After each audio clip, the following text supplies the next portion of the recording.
चॅनेलवरून सर्वांना नमस्कार. हेगडे गँगचे गँग प्रमुख या केळी बांधणीच्या संदर्भात काही पद्धती आहेत ते तुम्हाला सांगतील. पहा, जसं आपण केळी घडाच्या बाबतीत ज्या काही माहिती घेतली त्या बाबतीत तशीच हे माहिती आपण घेऊया. अहो अण्णा, जरा जरा जरा जरा थांबा, सांगा जरा तर राहिलं बघा मग अशी. हा बोला. बांधणीचे प्रकार.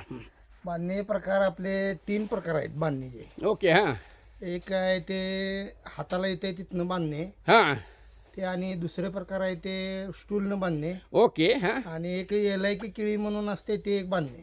ती कसली असती? ती एलायकी उंच असते, 25 फुटापर्यंत झाड जाते, बरं बरं. हां ते वेगळी जात आहे. ते मग त्याला कसं बांधता तुम्ही? ती डबल पायट्याचे स्टूल घेऊन बांधतोय आम्ही. ते असं आहे काय? म्हणजे तुम्ही सगळ्या प्रकारच्या बांधणी करता का? बांधणी करतोय. ओके. मग आता स्टोलावर चढून, डबल चढून, सिंगल चढून दर बी तसंच दर असतील? पण तसंच असणार. हां, कारण डबल चढायचं म्हटल्यावर डबल दर असणार. डबल दर असते. ओके. जसं स्लॅब डबल दुमजले असला की त्याचा मग ही सुरू असते, तसे ह्यांचं बी आहे, लक्षात ठेवा. हां ओके, ठीक आहे. चांगलं काम करून घ्या. कामकाज सुरू आहे. ओके, धन्यवाद तुम्हाला. हे बिगर स्टूलची बांधायला लागते. ओके. आवडी शिवारातील बिगर स्टूलची ही बांधणी सुरू आहे. दोन्ही प्रकारची 2-3 प्रकारची दिवसातून कामं करतात. आज सकाळी काही झेंडू लावून आला का? सकाळी झेंडू लावून आलो. बरं बरं, ठीक आहे. बघा, शेतीतील सर्व प्रकारची अंगावर कामं घेऊन करतात. जवळजवळ 14 लोकांची ह्यांची गँग आहे. ही कष्टाळू गँग आहे, प्रामाणिक गँग आहे. हां बघा, तो नवरा की नाही अशी रील सोडत निघाला आहे बघा. त्याच्याकडे जाऊया आपण, तिची ओळख करून घेऊया. पहा, उभी मांडणी झाल्यानंतर अशा प्रकारे आडव्या पद्धतीनं हे दोरी टाकण्याचं कामकाज सुरू आहे. राजे, आपलं नाव सांगा जरा. माझं नाव विजय बाळासू दुर्पते. ओके. राहणार मिरजवाडी. मिराजवाडी. ठीक आहे. किती वर्षाचा अनुभव आपला? नवीन आहे आता. नवीन आहे होय? बरं, ठीक आहे ठीक आहे. बरं वाटतं ना काम करताना? मग लगीन बिगीन काय झाले की नाही? नाही अजून. अजून नाही? अरे अरे अरे, काय काय काय कळना झाले ह्या पोरींना बी. काय झाले, नुसतं शिकलेला पाहिजे, पुण्याला पाहिजे, मुंबईला पाहिजे, आणि ह्या खेडेगावातलं कोण करून घ्यायचं? हां, आणि तिथं चैनी करायला मिळते ना, लाली पावडर लावायला मिळते. इथं कशी मिळणार लाली पावडर लावायला? मुलींनो, कष्ट करणाऱ्या मुलाशी लग्न करा तर तुमचे आयुष्य सुखाचं आहे. तो कष्ट करतोय आणि तुम्ही त्या कष्टाला फक्त फुंकर घालायचं काम करायचं आहे. मला हात जोडून विनंती आहे मुलींच्यासाठी, पळत्याच्या मागं धावू नका. हां, हे बघा, नवीन पिल्लू यायला लागलेलं आहे. पुन्हा ही जी निगा करायला लागणार आहे. काय सगळं भंडभागीदारच आहे. कशाला शेतकरी उबदारीला येतोय? बरं, असू दे. काय आहे, नाद आहे, नाद जोपासायचा. हा हा हा हा. आत्ताच आमच्या मामानी सांगितलं बघा, ज्याला कामाचा नाद नाही तो सगळा बाद. हा, अशा प्रकारे हा रोल नेला जातो.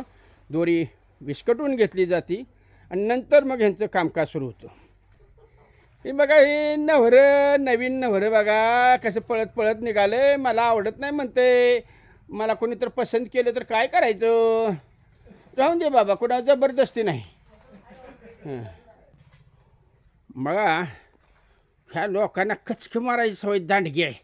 बघा, केळीचं खोटं सरळच होतो या, आणि कचकं मारल्याशिवाय सरळच होत नाही हो. हां बघा, हां झाड बुंद्यापासूनही होतं आहे, पण उपडून टाकत नाहीत. हां, झाड बी जिवंत राहिलं पाहिजे, कचका बी व्यवस्थित बसला पाहिजे, आणि घड बी हलता कामा नये.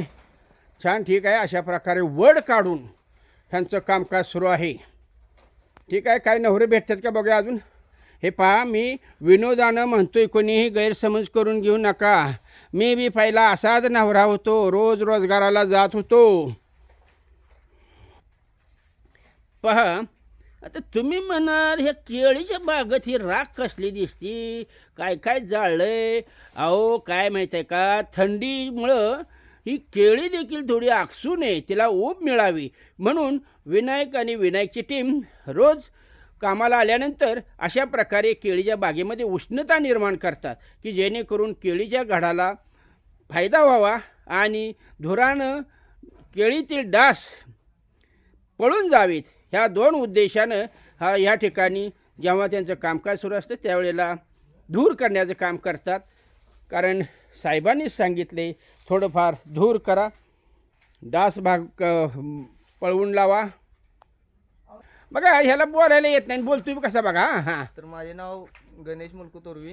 हां किती शाळा शिकलायस? शाळा माझा ITI झालाय, अरे वा छान ITI. बर कुठला ट्रेड आहे? Motor mechanic.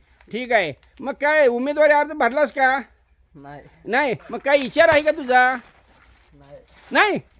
अरे बाप रे, ह्या टीम गँगमधली बरीच पोरं लगीन नको म्हणते ती. काय पोरीनो बघा, नाही तर तुमचं आयुष्य व्यर्थ. पोरांचं काय सोडून द्या. हां ठीक आहे. आता माझं सांगून सांगून आता डोकं उठलं. मग ते आम्ही लहानपणी एसटीत असताना जाताना काहीतरी लिहिलेलं असायचं बोर्ड. त्यातलं एक बोर्ड सांगतो तुम्हाला, पटला ठीक नाही पटला ठीक. प्रवासानं उठलंय तुमचं डोकं, थांबा ट्रायमाल देते तुम्हाला. महत्त्वाचे शब्द काढा. प्रवासानं उठलंय तुमचं, थांबा देते तुम्हाला. ओके, अशा प्रकारचे हे जोक्स, ही कॉमेडी खास आपणाला सादर केलेले आहे. आवडी चॅनेल आवडल्यास सबस्क्राईब करा, लाईक करा आणि शेअर करा. आवडी शिवारातील कामकाजाचा घुमशान. ओके, जय हिंद, जय महाराष्ट्र.